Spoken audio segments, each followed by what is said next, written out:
I, a 29-year-old male, I'm writing this from my car parked down the street from the house I own, the house my parents, who are in their 60s, currently live in. My hands are shaking so badly I keep having to correct typos, and I honestly feel like I am going to vomit. I don't even know where to start, but I need to get this all down before they get back from their celebratory dinner. Some background: I have always been the backup plan child. The one who didn't need help, the one who got good grades, went to college on scholarships, and built a career in tech. My younger brother, Tyler, is 26, and he is the golden child. If you know, you know. Tyler has never faced a consequence in his life that my parents didn't shield him from. DU is swept under the rug, tuition for colleges he flunked out of, rent for apartments he trashed.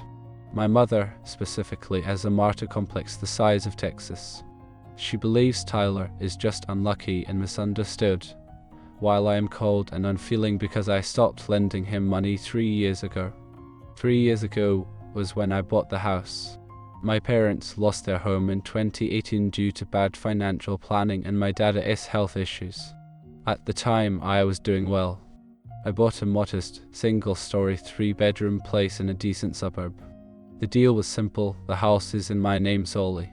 I pay the utilities and a significantly reduced rent, basically just the property taxes and insurance costs, and I cover the mortgage equity. It was supposed to be a win-win. They get a stable home for cheap, I build equity and help my family.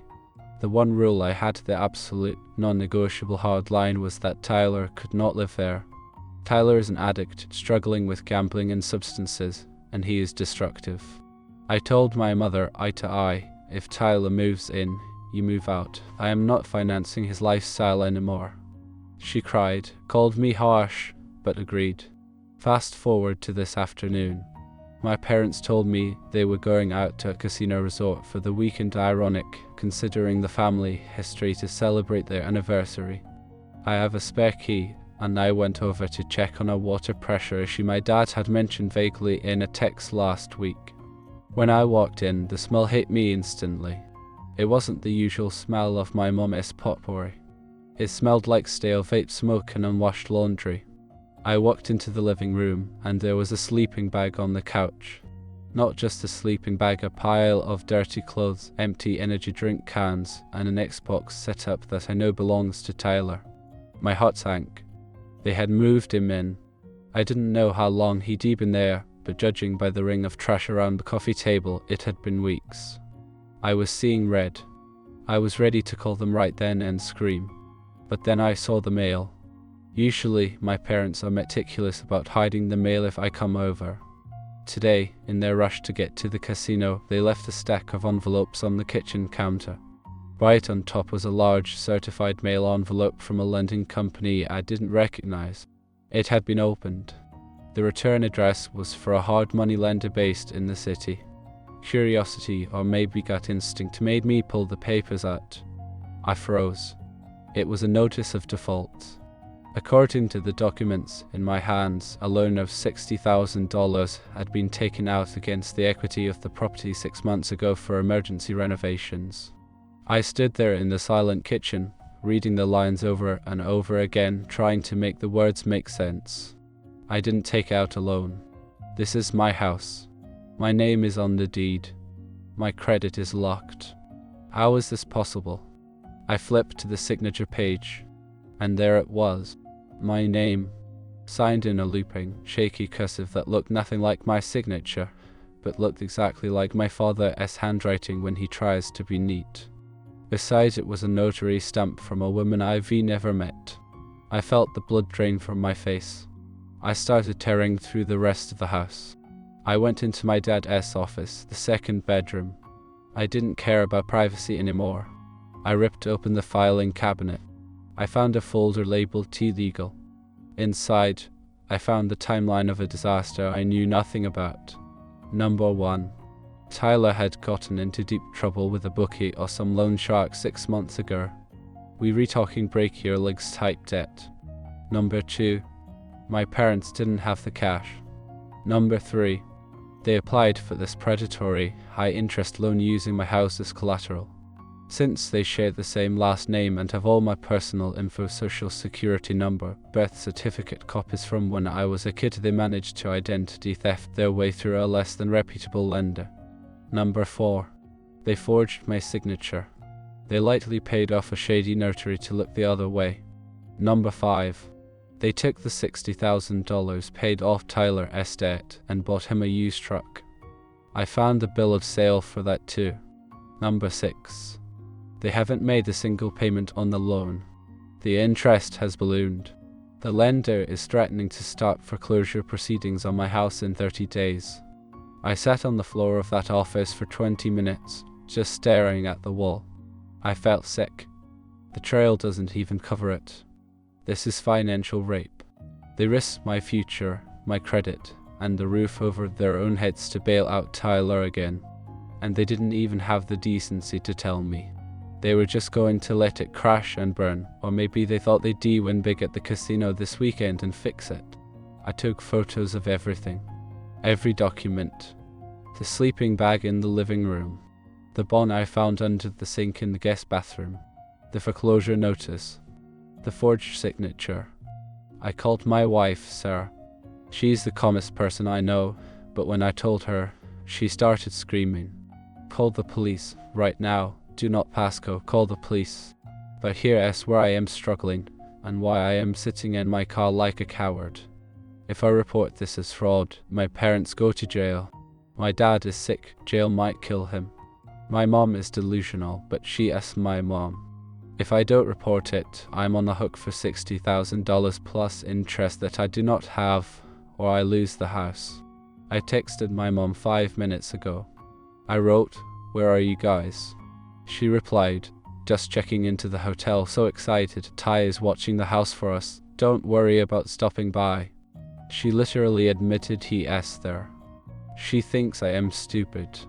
She thinks I am an endless resource she can harvest to feed her golden child. I have the police non-emergency line typed into my phone. I have a lawyer friend who I left a frantic voicemail for. I know what I should do, but I feel like I am about to drop a nuclear bomb on my entire family tree. I am waiting for my lawyer friend to call back before I do anything irreversible, but I am filled with a rage I have never felt before. I want to burn the world down. Update 1 3 days later. I want to thank everyone who commented on my original post. Reading your replies helped me realize that I wasn't ruining the family, they had already done that. I was just the one turning on the lights so we could all see the wreckage. It has been the longest 72 hours of my life. I haven't slept more than 4 hours total. After I posted on Friday, my lawyer friend, we'll call him Mike, finally called me back. I was still sitting in my car down the street from my house, watching the windows. I remember the exact words he used because they kept ringing in my ears all weekend.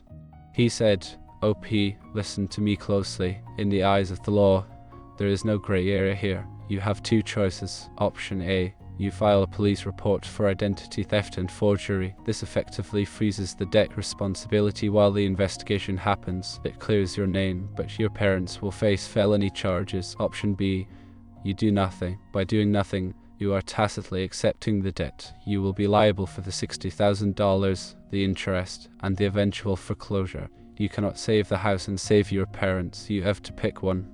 I hung up and looked at my hands on the steering wheel. They were gripping the leather so hard my knuckles were white. I thought about my wife, Sarah. We've been talking about trying for a baby next year. We've been saving. If I took on this debt, our savings would be wiped out. Our credit would be tanked. Our future would be held hostage by a $60,000 loan for a truck and gambling debts for a brother who has called me a sellout to my face. I started the car and drove home to my actual home, where Sarah was waiting. I didn't go into the rental property. I didn't confront Tyler yet. I needed to be strategic. When I walked in, Sarah didn't say a word. She just handed me a glass of whiskey and sat me down. We spent Friday night documenting everything. I printed the photos I took. I wrote out a timeline. Saturday morning, we went to the police station. Walking into that precinct felt like walking to my own execution. It was raining, a gross grey drizzle that soaked through my hoodie.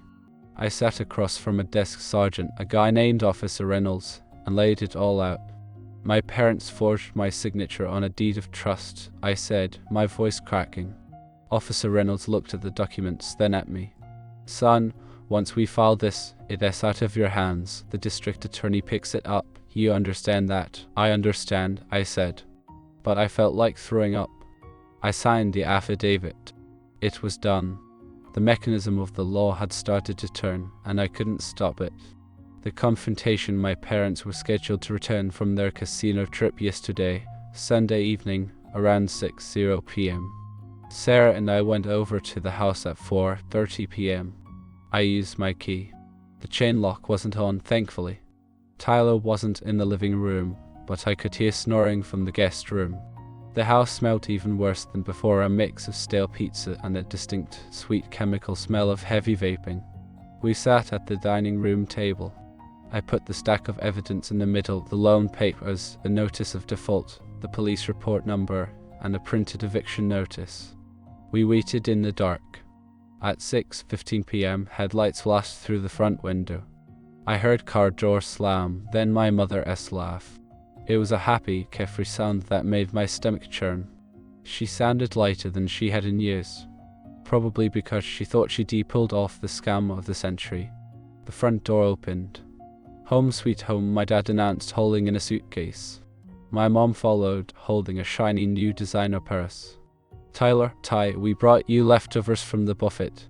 I flipped the light switch. They both froze. It was like a scene from a bad movie. My dad dropped the suitcase. It hit the floor with a heavy thud. My mom smiled, didn't he just fade? It evaporated. She looked from me to Sarah, who was sitting with her arms crossed, looking like an avenging angel, to the papers on the table. OP, my mom stammered, clutching her new purse. We didn't know you were coming over. We would have tidied up. Sit down, I said. My voice was eerily calm. I expected to be screaming, but I was just cold. We retired. Son, my dad tried, looking at the floor. Can we do this tomorrow? Sit down. They sat. My mom kept glancing toward the hallway, terrified Tyler would wake up. I found the mail, I said, sliding the notice of default across the table. I know about the loan, I know about the forgery, I know you paid off Tyler's debts and bought him a truck with my equity. My mom let out a nervous, high-pitched laugh.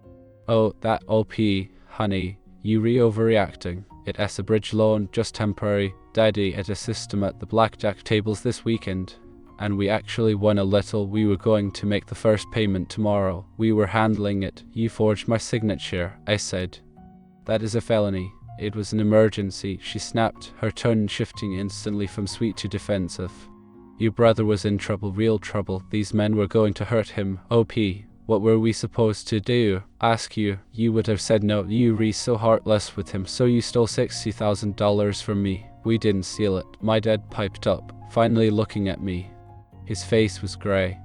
We borrowed it against the house. It's family property, really. We raised you. We put a roof over your head for 18 years. You have plenty of money with your tech job.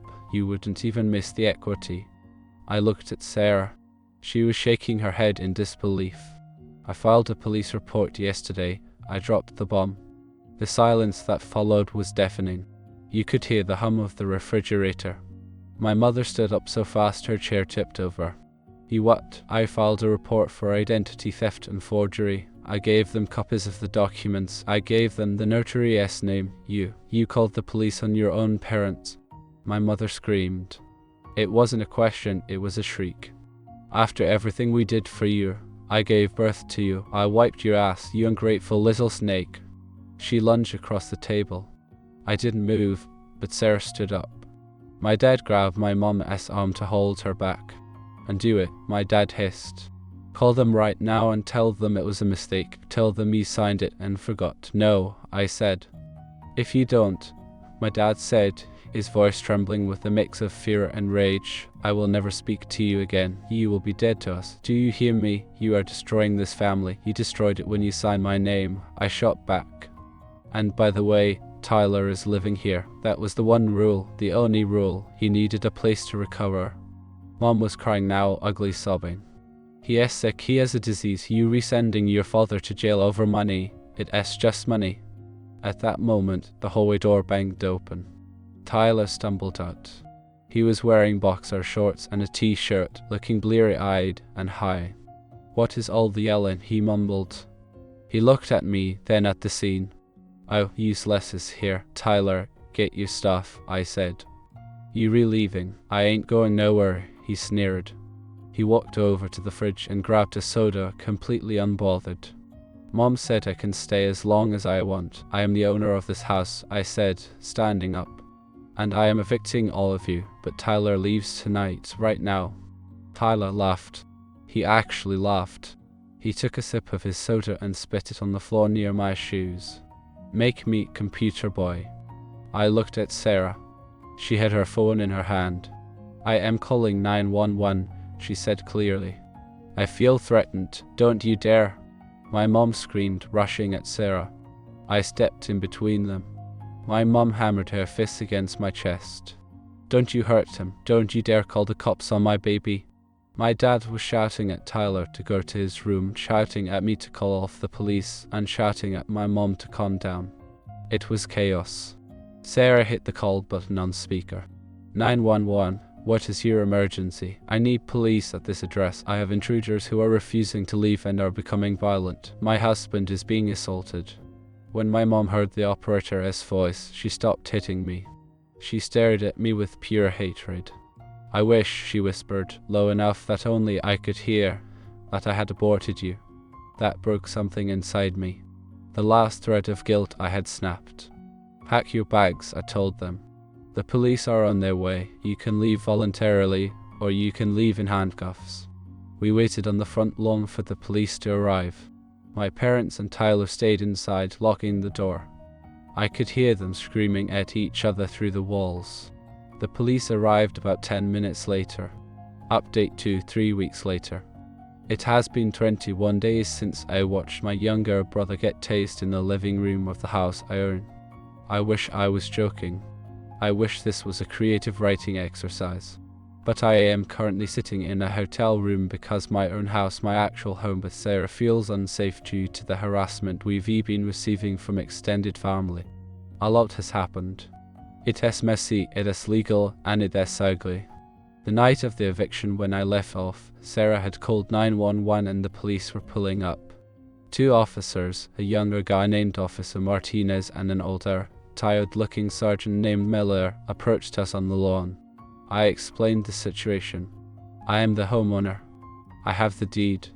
The people inside are my parents, who are tenants at will, and my brother, a trespasser." I explained there was a volatile situation involving potential narcotics and that my wife had been threatened. I showed them the paperwork. Sergeant Miller looked at the deed, then at the notice of default I was still clutching. "Stay here," Miller said. They went to the door. They knocked. No answer. They knocked harder.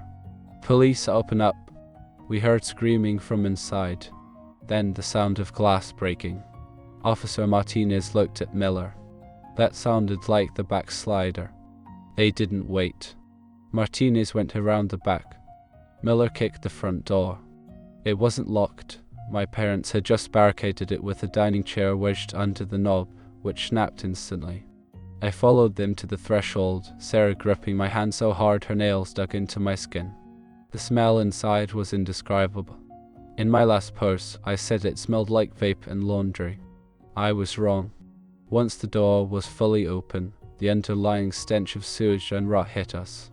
We walked into the living room. My mother was sitting on the couch, sobbing into her hands.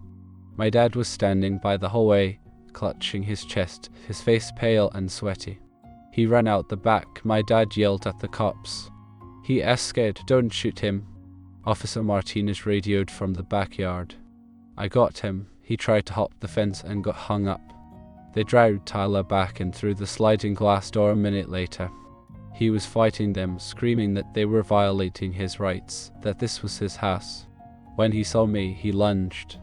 "You rat," he screamed, spit flying from his mouth. "You snitch, you think you're better than us?" He kicked out at Sergeant Miller. "I'd move." Miller deployed his taser. I watched my brother, the golden child, the one who could do no wrong, convulse on the linoleum floor of the kitchen. My mother let out a sound I'll never forget. It wasn't human. It was a guttural, animalistic shriek. She threw herself off the couch and tried to cover Tyler's body. "Get off him, ma'am," Martinez shouted, pulling her back. They cuffed Tyler. As they hauled him up, a baggie fell out of his pocket. Blue pills. Fentanyl pressed to look like oxycodone. My dad collapsed. Genuine collapse. He hit the floor like a sack of cement. The next hour was a blur of paramedics and backup units. My dad was taken out on a stretcher, suffering from a suspected heart attack. My mom went with him, screaming curses at me the entire time. "You did this, you killed your father, I hope you burn in hell, OP, I have no son." Tyler went in the back of a cruiser. Once the house was clear, Sergeant Miller let me and Sarah do a walkthrough to secure the property. That's when we saw the renovations. The $60,000 loan was for kitchen remodeling and structural repairs. They had taken a sledgehammer to the kitchen island. It was just gone. Jagged wood stuck out of the floor. The cabinets had been ripped off the walls, leaving gaping holes in the drywall. But the worst part was the bathroom. They had removed the toilet and the sink, presumably to replace them, but never bought new ones. They had just left the sewer pipe open. That was the smell. They had been living in a house with an open sewer line for months. In the spare bedroom, which was Tyler's room, we found the investments. Boxes of high-end electronics, designer sneakers, and tools. He had been using the loan money to buy merchandise to flip, or maybe to trade for drugs. We also found a notary stamp. Not the one from the loan, but a generic one. They had been practicing forging signatures on loose leaf paper. The legal explosion Monday morning, I met with a real estate attorney and a criminal lawyer. First, the fraud. My parents are facing charges of first-degree forgery, identity theft, and grand larceny. Because the amount is over $50,000, it is a serious felony. Second, the notary. This is the smoking gun. My lawyer's investigator found the notary, a woman named Brenda, on Tuesday. She crumbled immediately. Apparently, Tyler knows her son from the drug scene. She admitted that my parents and Tyler came in with a fake ID for me using Tyler's photo and my info. She claimed she didn't look closely, but she is now cooperating with the district attorney to save her own skin. She confirmed my parents were the masterminds. Third, the house. The lender is furious. However, because I filed a police report immediately and provided proof of the forgery, the foreclosure is on hold. The debt is currently being disputed as fraudulent. It is a nightmare process, but I likely won't lose the house. I will, however, lose about $40,000 repairing the damage they did. The fallout with the family: my dad survived the heart attack. He had a stent put in. He is currently recovering at his sister's, Aunt Linda's house. My mom is there too. Since they got out of the hospital, the harassment has been relentless. My phone has been blowing up with texts from cousins, aunts, and uncles I haven't spoken to in years. Aunt Linda left me a voicemail. She said, "I can't believe you, OP, your father is lying in a hospital bed, hooked up to machines, and you worried about some paperwork.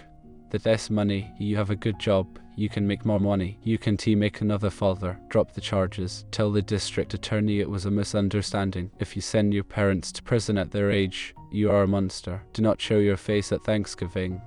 My mom sent me a text. It read, "The lawyers say if you write a letter saying you authorized the loan verbally, they can drop the felony charges to misdemeanors. Just write the letter. We will pay you back. Tyler is suffering in jail. He is in withdrawal. He needs his family. Why are you doing this to us?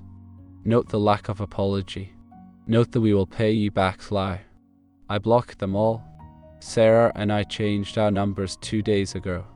But yesterday, someone threw a brick through the window of our home. Tied to it was a note that said, "Rat. That is why we are in a hotel. We installed cameras, but we don't feel safe." The renovation lie: I found out where the money actually went.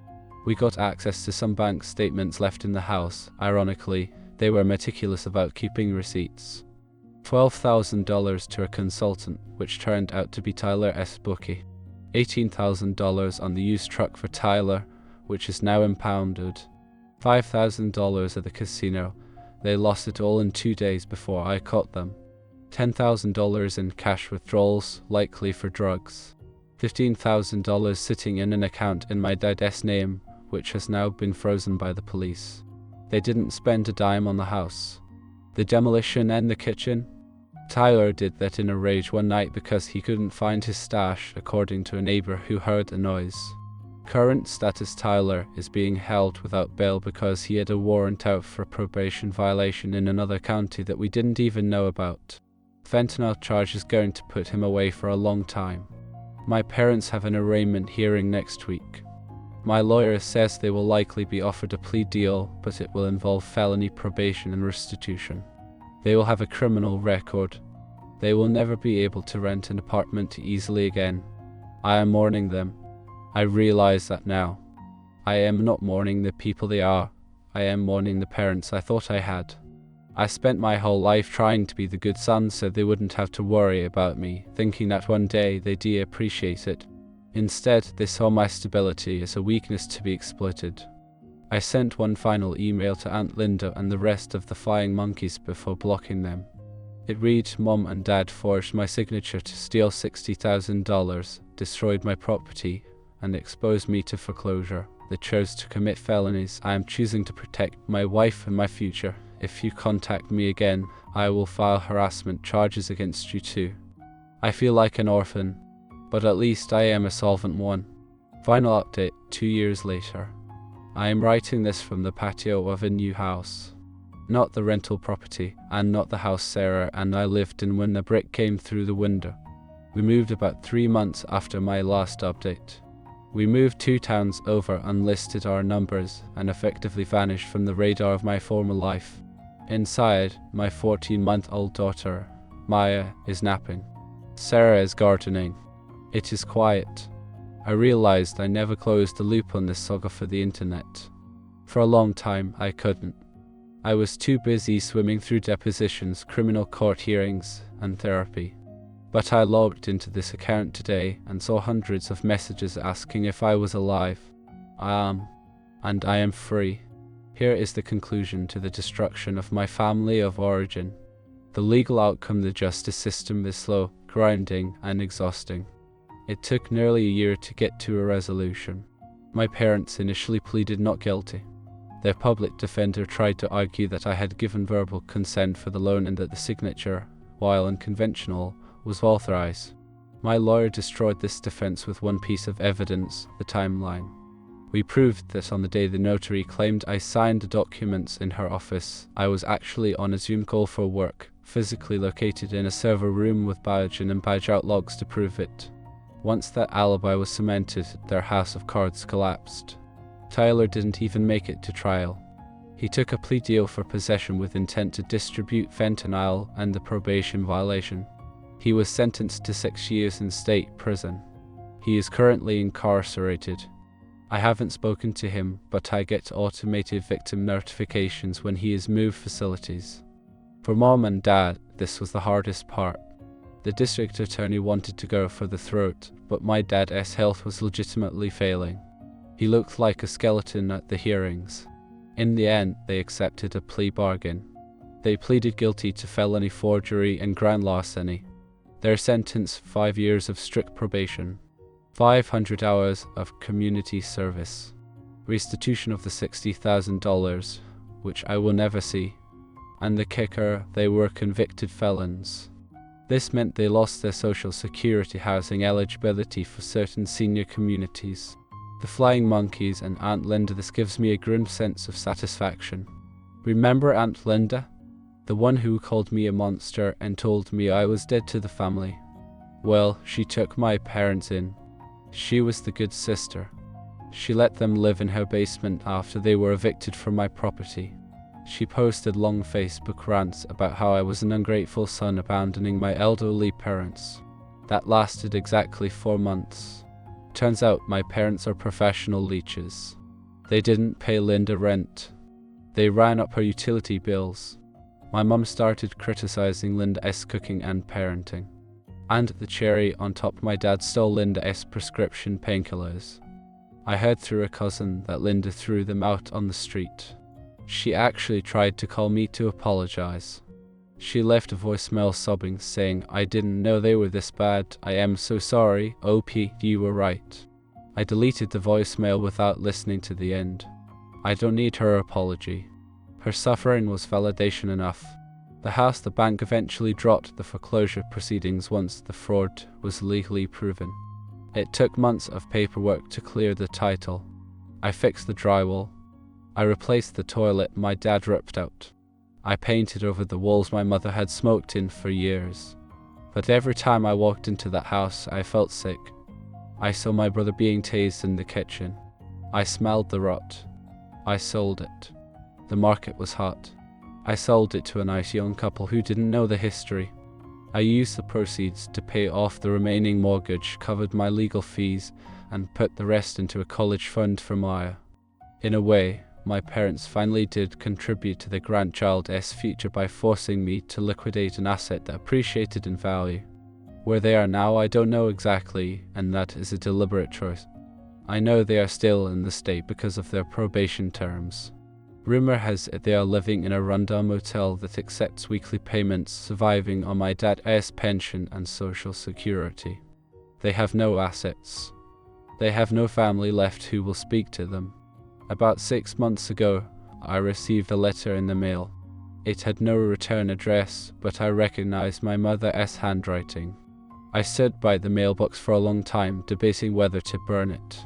Curiosity won out. I opened it. It wasn't an apology. It was a list of grievances. It said, "I hope you're happy. Your father can't afford his heart medication. I am working at a dollar store at 62 years old. You have a grandbaby we have never seen. God will judge you for this." I realized then that they will never change. Even at rock bottom, sleeping in a motel, convicted of felonies, they still see themselves as the victims. They still believe I did this to them. They are incapable of accountability. I put the letter in the shredder. I didn't feel angry anymore. I just felt light. Conclusion: people ask me if I regret ruining my family over money. I didn't ruin them over money. I stopped them from ruining me. The $60,000 was just the catalyst. The real issue was that they viewed me as an object, a resource to be harvested to feed their addiction to my brother. Sarah and I are happy. We are breaking the cycle. My daughter will never know what it is like to have her trust violated by the people supposed to protect her. She will never be a backup plan. If you are reading this and you are the responsible child covering for toxic parents, stop. Stop setting yourself on fire to keep them warm. They will not thank you for the heat. They will only complain that you aren't burning bright enough. This is Throwaway House Betrayal, signing off for good.